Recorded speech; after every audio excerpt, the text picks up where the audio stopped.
Good evening, good morning, good afternoon, good whatever time of day it is for you. I'm Effie.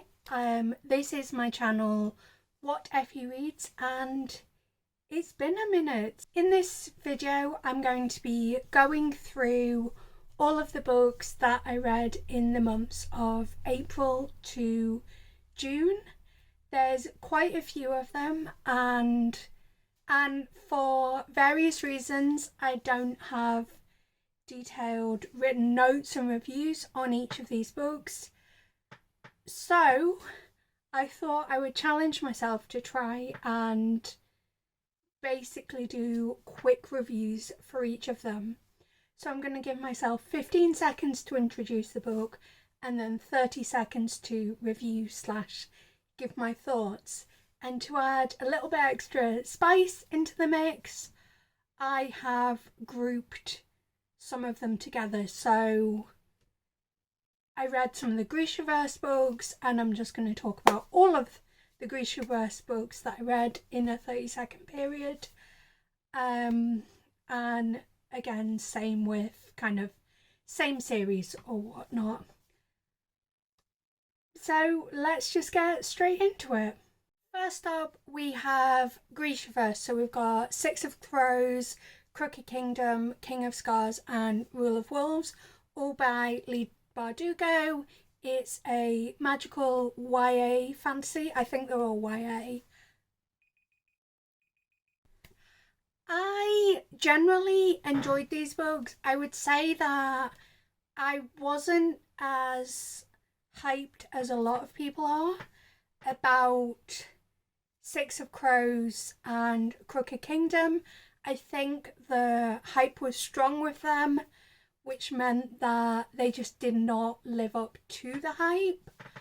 But King of Scars and Rule of Wolves, I hadn't heard much about, and what I had, I guess that's it.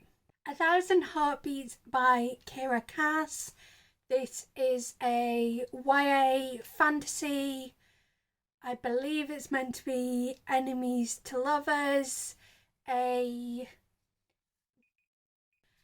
don't know what it is about Kiera's writing, but it's just like catnip to me. I really enjoy the way that she writes. I do think this book was probably longer than it needed to be, but I had a really good time with it and it was a vibe. River Woman, River Demon. I believe it's a Latinx urban fantasy, but not really fantasy. And I've run out of time. I really enjoyed this book. I think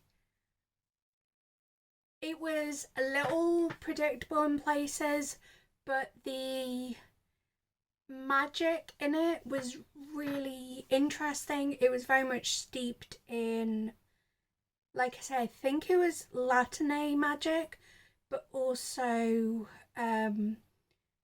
possibly some traditional black magic. I'm not sure.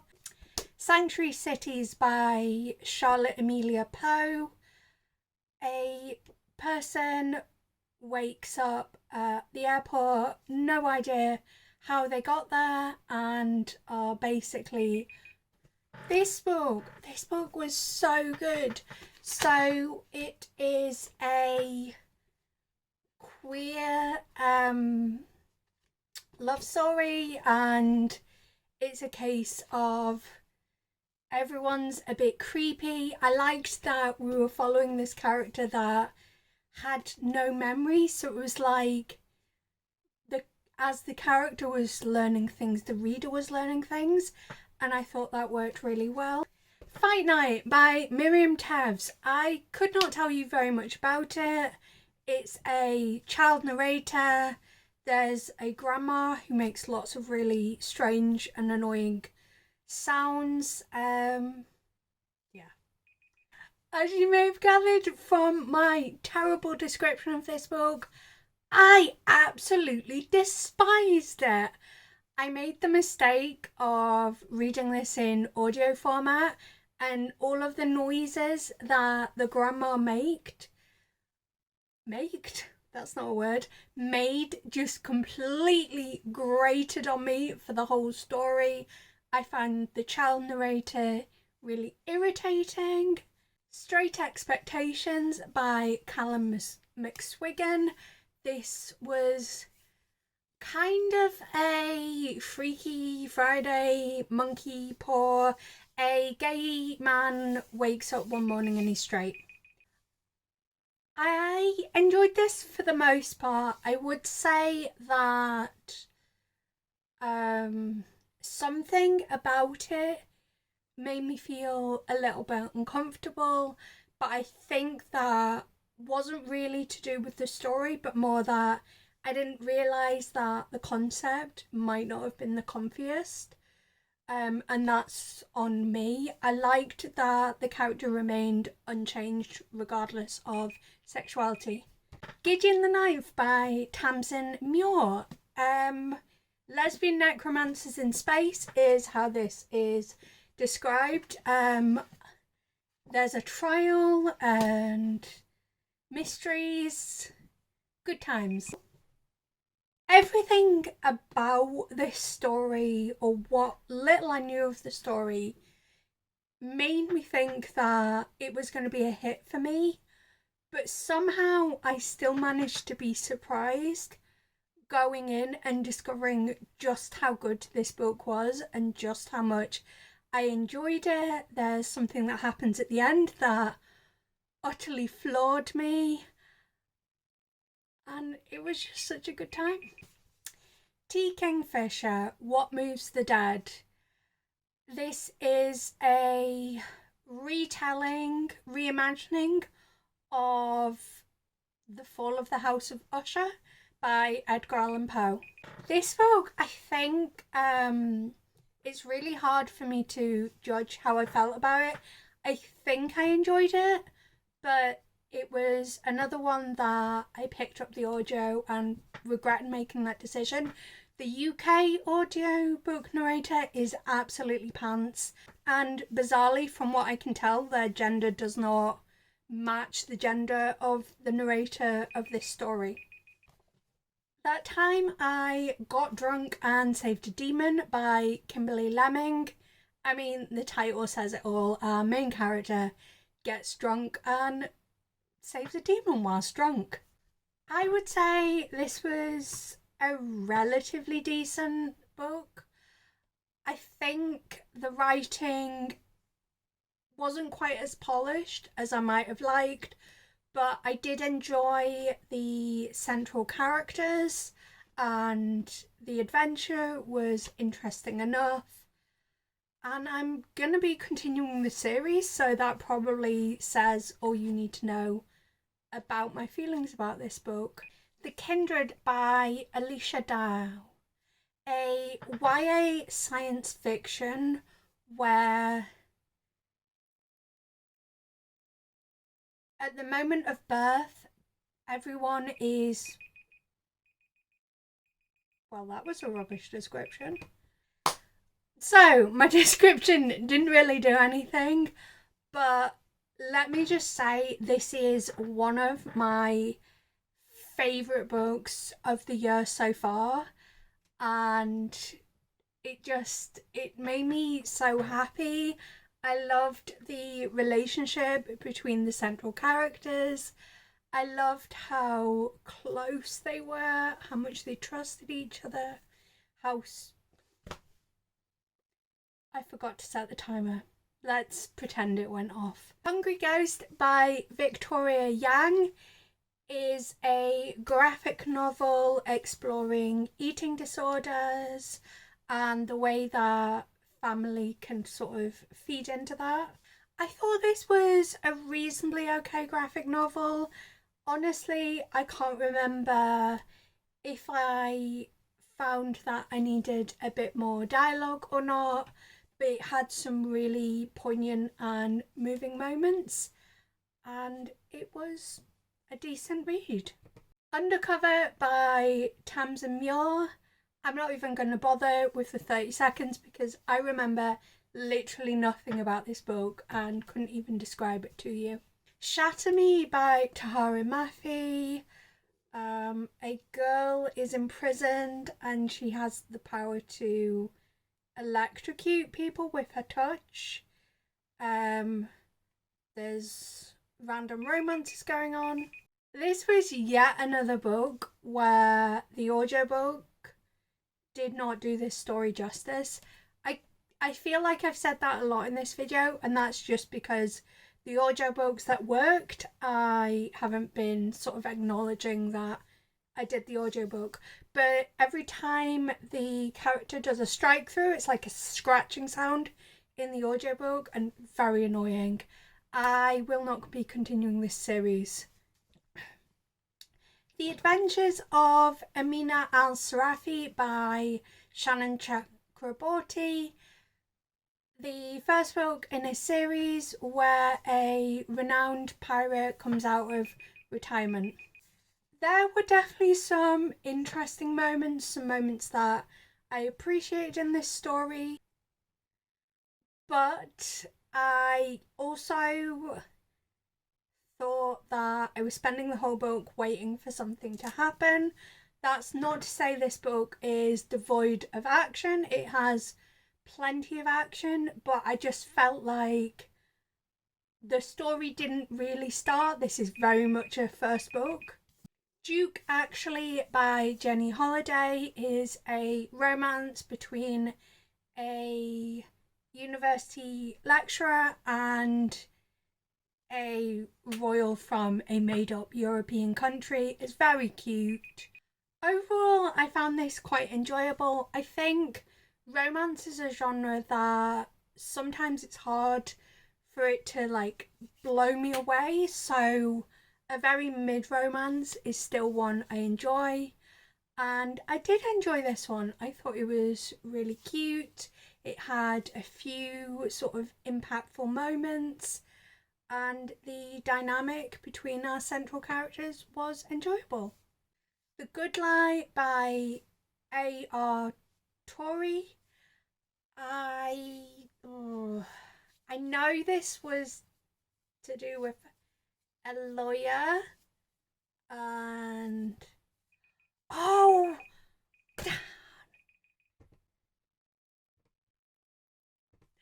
literally just remembered what this book was about. I think overall it was kind of a mid thriller. Like, there was some bits where I felt like it was trying too hard to make you believe a certain thing, so you're like, well, obviously this isn't going to be the case. Yeah, it was decent. Probably will forget about it. Well, I already have. Vicious and Vengeful by V. Schwab. Two college students realise that by having near-death experiences, they can give themselves extraordinary powers. I mean, I love V. Schwab's work. This video is going to be in large part me simping on Schwab. I really enjoy this series. I think the dynamic is really interesting. I like the fact that morality is so grey in these stories. And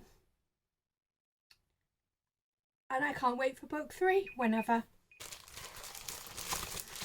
The Shades Magics comics by V. Schwab. These follow the parent of one of the main characters in A Dark Shade of Magic 30 years before you meet them.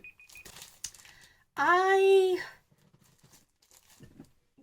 really like Schwab's writing. I enjoyed the stories at the heart of these comics, but what I will say is the art style was a little bit challenging for me, but I went into them knowing that because volume 1 I'd already read in the past and found the art challenging. I forgot to set the timer again, but what I'll just say is my favourite volume was volume 2 because it involved a trial. The Near Witch by V. Schwab. I promise I did read some books other than Schwab's. It's sort of like a fairy tale, a bit of a Pied Piper of Hamelin story. This being Schwab's first novel, I think. You can see it's a little bit rough around the edges, but it still has that quintessential Schwabness about it. It's quite lyrical. There's a variety of themes about morality, not fitting in, not feeling like you're enough. So it was enjoyable. The Monsters of Verity duology, which is This Savage Song and Our Dark Duet by V. Schwab. This may be my favourite Schwab series, which says a lot as I have a tattoo, you can just about see it, from A Darker Shade of Magic.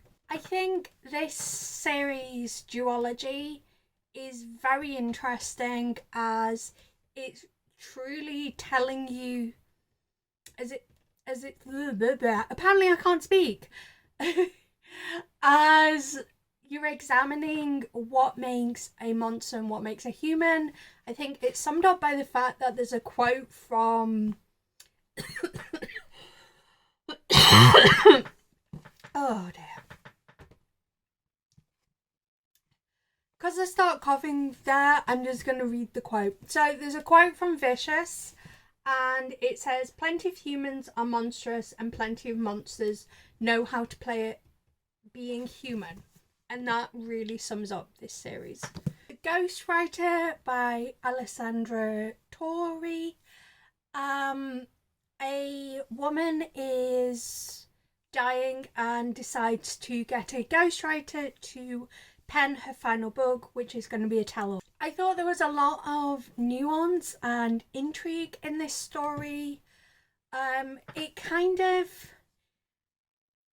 reminded me somewhat of Verity, not necessarily in any really obvious way, but the kind of twisty turniness of it, and the fact that I don't know where I was going there, but it was a really quite good book actually. Books from the Twisted series by Anna Huang: Twisted Games, Twisted Hate, and Twisted Lies. These are all romances with slightly different dynamics. So you've got Bodyguard, Fake Dating. I think this series as a whole gets better as the books progress. What I will say is Twisted Games is my least favourite of all of the Twisted series, and Twisted Lies is my favourite, largely because I enjoyed that dynamic so much. I really like a fake dating dynamic, and also liked the sort of extended epilogue we got at the end where Everyday Angel, a set of 3 novels by V. Schwab, and Angel is trying to earn her wings by helping people. So this is a this is one of Schwab's earlier works. I'm not quite sure what the name of this type of story is, but my understanding is that basically Schwab was kind of told to write this story rather than choosing to write this story. But regardless, it's done really, really well and very much has Schwab's voice throughout it. The Dark Vault by V. Schwab, which contains the Archived and the Unbound. This is kind of similar to if Casty Blake was an older character. I took a minute to get into this story, I think partially because our main character, Mac, felt very similar to Casty Blake. I was also really confused who Da was, because I thought Da was her father, but it was actually her grandfather. but I found that it actually kept me guessing, kept me intrigued, and was nice and dark. The Spellbreaker series by Charlie N. Holmberg, which consists of Spellmaker and Spellbreaker. It's a Victorian Regency era romance with fantastical elements. This was a reread for me. I remember really enjoying the characters of Elsie and Bacchus, so I was excited to reread it. I don't think it stood up as well to reread as when I first read it. I think it was pretty decent, but not as good as the first time I experienced it. Blow Part 2 by November Sweets. A young woman uses sex, drugs, alcohol, and partying at clubs to help fight her demons from her childhood. This has to be one of the most disappointing books that I have read so far this year, because Blow Part 1, if you haven't seen my wrap up from the last quarter, was one of my favourite books of the year, and then Part 2 was just a dud. Any sort of tension just felt like it disappeared between the two books, and it was a shame because I was so hyped for it. The Nature of Secrets by Deborah Webb. A young woman who works as a researcher for a lawyer, kind of, well, that was a bad description. I really appreciated this book because it's the second book in a series, and because I know book 3 is coming out towards the end of the year, I fully expected that the answers that I was looking for in book 1 and didn't get, I wouldn't get in book 2 because there's going to be a third book. But actually, it delivered. I got my answers. I thought the Miles High Club series by T.L. Swan, which consists of The Stopover, The Takeover, Casanova, The Do-Over, and Miles Ever After. They are billionaire romances.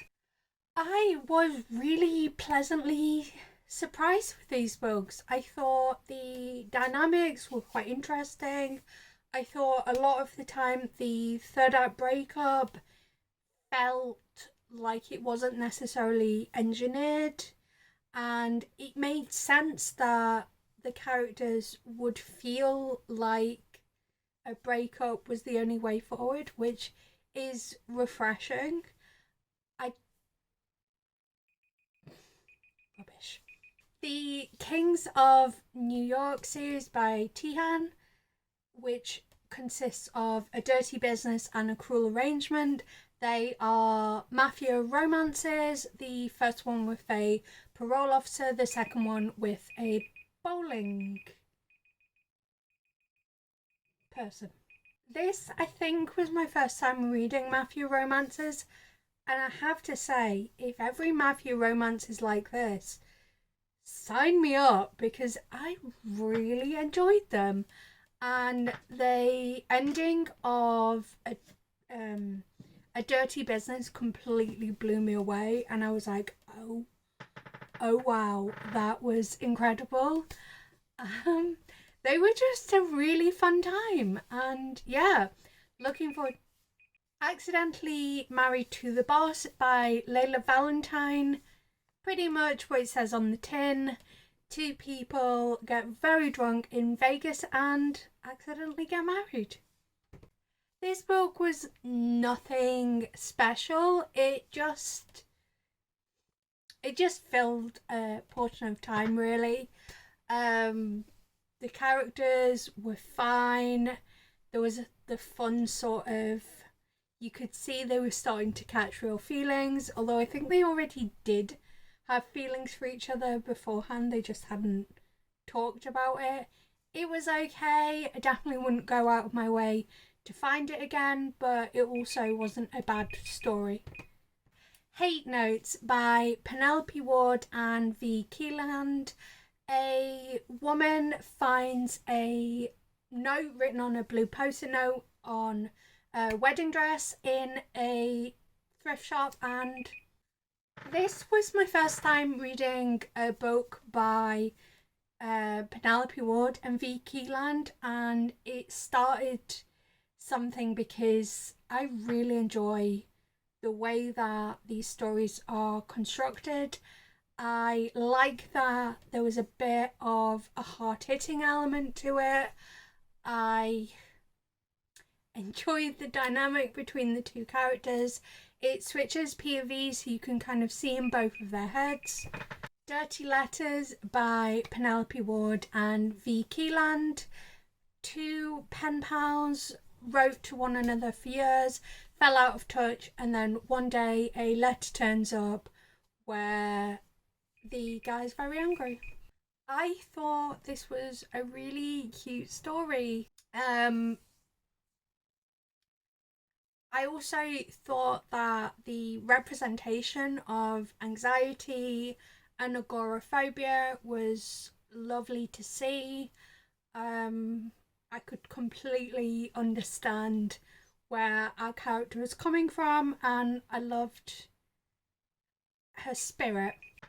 The Fall of the House of Usher by Edgar Allan Poe and Matthew K. Manning. This was a graphic novel adaptation of The Fall of the House of Usher.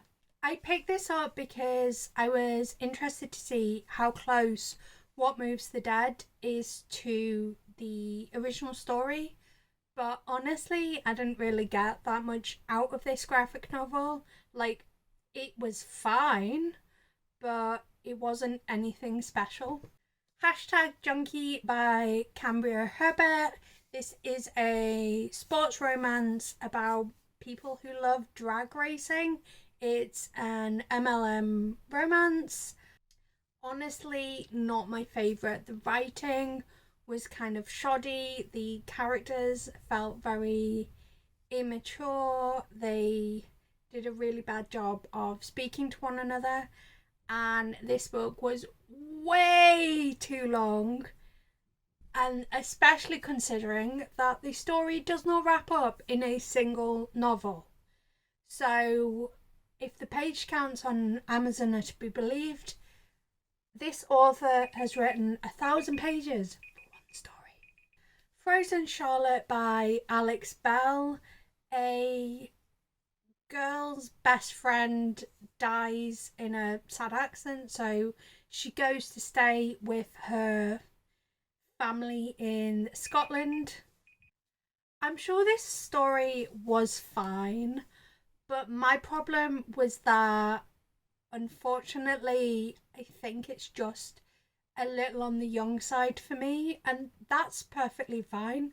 Not every book is going to be for every reader, but this was just like very much on the young end of YA, and I was expecting something a bit more creepy and unsettling, and it was just quite dull, if I'm honest. A Lesson in Thorns by Sierra Simone. This had the feeling of being a modern fairy tale. This group of friends is preparing for a bacchanal style ritual. I love Sierra Simone's writing so much. Like, I am desperate to continue this series, but I think I'm going to want the physical editions, and they're like £15 each, and I don't really have £45 to randomly spend on the rest of the series. But it's so good. The dynamic is so interesting. There's great conversations around what virginity really is. Fake Famous by Dana L. Davis is a sort of Prince and Pauper story where a girl who happens to look the spitting image of a famous pop star switches places. I really enjoyed Dana L. Davis's writing. I absolutely loved Somebody I Used to Know, and I also absolutely adore the voice in my head. So I went into this book fully expecting to love it, and that's exactly what I did do. Um, yeah, it was really sweet with some punchy moments at times, but just overall a good time. The One That Got Away by Charlotte Rickson. Two people who were absolutely madly in love with each other in university. Um, Life got in the way, and it's now been 20 years. This book was so well crafted. Um, the way that you didn't really know what was happening until you kind of got to an end of a part, and then just as you were getting questions answered, more questions that you hadn't even thought to ask came up. But unnervingly, the main character was called Ben, was 6'2", curly brown hair, brown eyes, loved football. So, Devilman, the Classic Collection, Volume 1 by Go Nagai. A sensitive boy merges with a demon to help battle other demons. I impulsively picked up this series because I absolutely adore Devilman Crybaby on Netflix so much, and I want everyone in my life to watch it. Like, it will destroy you, but it's so good. So I wanted to see what the source material was like. This book went some places I never expected, and I think it's a vibe, but very weird. Happily Letter After by Penelope Ward and V. Keeland. This a journalist is in charge of the Santa letters for her local paper. Yeah, paper. Oh, timer's up. I don't know why it's not beeping, but timer's up. This was another really successful romance from Penelope Wood and V. Keeland. There were some difficult, challenging, hard-hitting bits to it. But overall, the romance was a lot of fun, and it was a vibe. Stars Collide by Rachel Lacey. A pop star that's not doing so well in the charts teams up with a young, fresh, exciting pop star to try and boost both of their careers. This was kind of a slow burn romance, but once it got going, it really got going, and it was a really good time. Also, I feel like I haven't had enough sapphic stories in this quarter, so it was really refreshing to have something sapphic. Also, I think I'm kind of a sucker for a rock star romance, or pop star in this case, which I never expected. The Strangers in Love series by Isla Madden Mills, which is Beauty and the Baller and Princess and the Player. They are NFL romances. I went into these books thinking that I didn't really vibe with sports romances, but that my best friend had said that she liked this author's work, so I thought, oh, give it a try. And actually, I was really pleasantly surprised. I think the bit I don't like about sports romances is the sportsy bit, but this got the balance right. Can't Resist Her by Kiana Alexander, a architect and the woman trying to save the site of her old high school, butt heads, but also start to catch feelings for each other. Even though of the books on this list, this is the one I've read most recently, I don't remember too much about it, but I do remember that I didn't love it. Like, there was some okay parts to it, but it just didn't quite hit the spot like I hoped it would. I think it's because the woman trying to save her school was really preachy and narrow-minded. And that is all of the books that I read in the previous 3 months of the year. I know I've gone through them really quickly, I haven't described them very well, but I'm more than happy to make more videos on almost all of the books I've talked about, so just let me know. But also feel free to chat to me down in the comments. And yeah, if you want to see more of this face and these terrible descriptions of books that I generally actually quite enjoy, think about subscribing. But until next time, love you. Bye.